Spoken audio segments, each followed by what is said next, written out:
swinging London in 1969, men met and formed bands.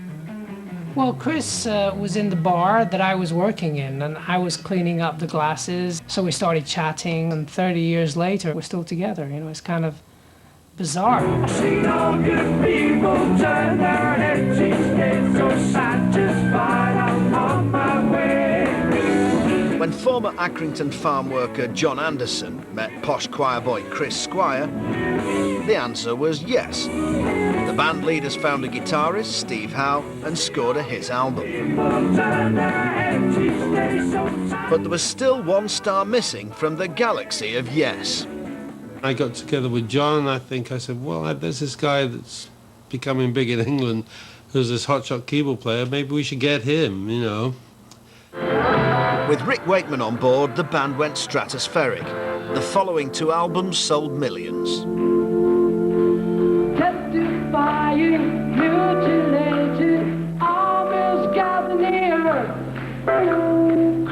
But for the next album, John decided he wanted to record in the country, in the woods, in a tent. Blimey. Steve and Chris wanted to record in town, so we had a compromise. And the compromise that we would be in town, but try and make it countrified. So the escapism we needed was to convert the studio into sort of a barnyard look. There was little white trellis fencing all round all of the equipment, like little paddocks. There was these like wooden chickens, like just, you know, 2-dimensional wooden chickens there. There was a cardboard cut-out cow with an electronic udder. Farmyards in the studio. The next thing we'll be telling you is that Steve Howe bought a seat for his guitar on Concorde. I bought seat for my guitar because it is so important to me. It is unique. It is possibly the best guitar in the entire world. There was an airline recently when I wanted to do this that actually wouldn't allow me. I changed airlines because they wouldn't allow me to buy a ticket in the name of somebody who wasn't a human being. I mean, we had Mr. Guitar or Mr. Gibson, or, you know, I thought of Mr. G. Ibsen. You know, I thought that was quite good. Do all these things? No.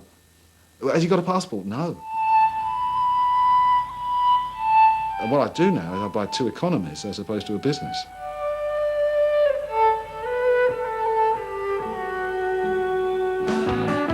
With Mr. G. Ibsen safe and sound, Yes presented a double album based on the autobiography of a yogi, with a single song on each side. Ah, the concept album.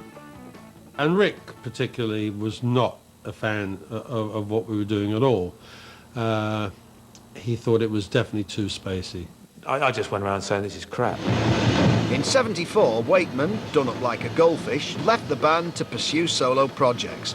And he wasn't going to be outdone by Yes's flashing lobster stage set. Found Chris Welch in the Melody Maker, a Melody Maker office where I took him to the Red Lion pub and said, hey, guess what? I'm doing some concerts at King Arthur. And he said, yeah, I heard about that. I said, I'm doing them on ice. So I thought, what can I throw in as well just to get people really riled up? I said, and I'm going to have real horses on ice. We never had real horses. We had Brent Council came round with the RSPCA, and all I had was people on hobby horses going round.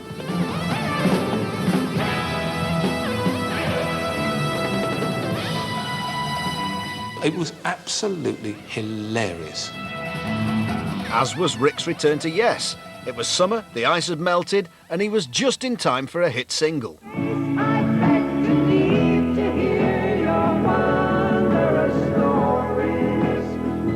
By the start of the 80s, the chill had returned, and both Anderson and Wakeman quit the band. No singer, no keyboard player, drastic action was called for. Buggles' electro-pop pioneers, Trevor Horn and Jeff Downes, were unlikely replacements for Anderson and Wakeman. Trevor thought so too. He always says to me he sometimes wakes up still having the nightmare of him and I sitting in the back of the limo going to Madison Square Garden, and me being like the coach saying, don't worry, son, you can do it. It'll be all right, it'll be all right. And a couple of the English audiences were brutal, and they were calling for John. The call was answered when Anderson returned in 1983 to record the 90125 album. John came in and sang on it, and it was a monster hit album. And that saved Yes's life.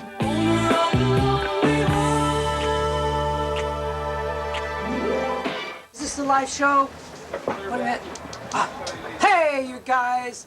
Live TV. Hey, I'll see you later. We're going on stage live. Can you imagine this?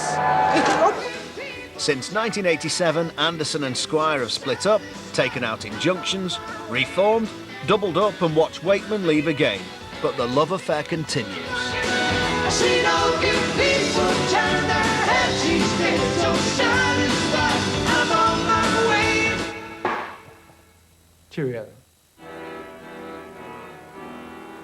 So another break looms like a giant mechanized armadillo on a devastated plateau. For 3 short... Welcome back to an era when elves were elves and sleeves were gatefold. Imagine, if you will, a scene with a Blackpool careers officer circa 1965. Ah, Anderson, come in, come in. So, you wish to play 2 flutes at once, dance around on one leg, dress as a tramp, and thereby become one of the world's leading salmon farmers. Stupid boy. What you need is a codpiece.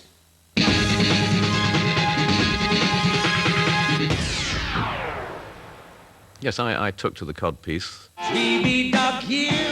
It was a sort of a kind of a demi-bra for men, really. I mean, it was exactly the same purpose, just to sort of create a pleasing, but not too sort of obvious shape. A certain amount of uplift and control, and you know what a bouncing boy needs when dressed in tights on stage. Deluxe codpieces were but a dream to a young blues band from Blackpool who, in 1968, played to Ina Sharples and a few thousand others as they supported the Pink Floyd in Hyde Park.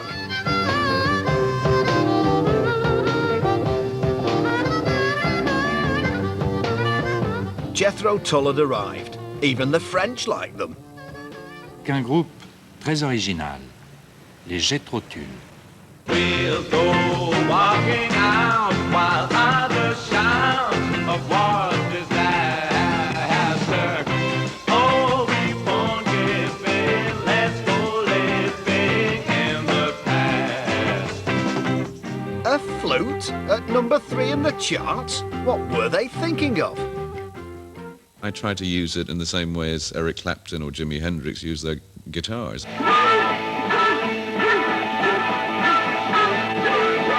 Mad as it sounded and looked, progressive flute rock stormed the charts both here and in the States. Later insisted your feelings were true. This was 69, 70, the drug culture, and everybody thought that Ian was completely, you know, the most drugged out person that they'd ever seen on stage possible. How on earth did people get that idea? I haven't actually done the thing, or the things that people popularly term drugs. Oh, it's just Thank goodness for that. so don't you Ian's anti-drugs and anti-fashion stance also went for the rest of the band.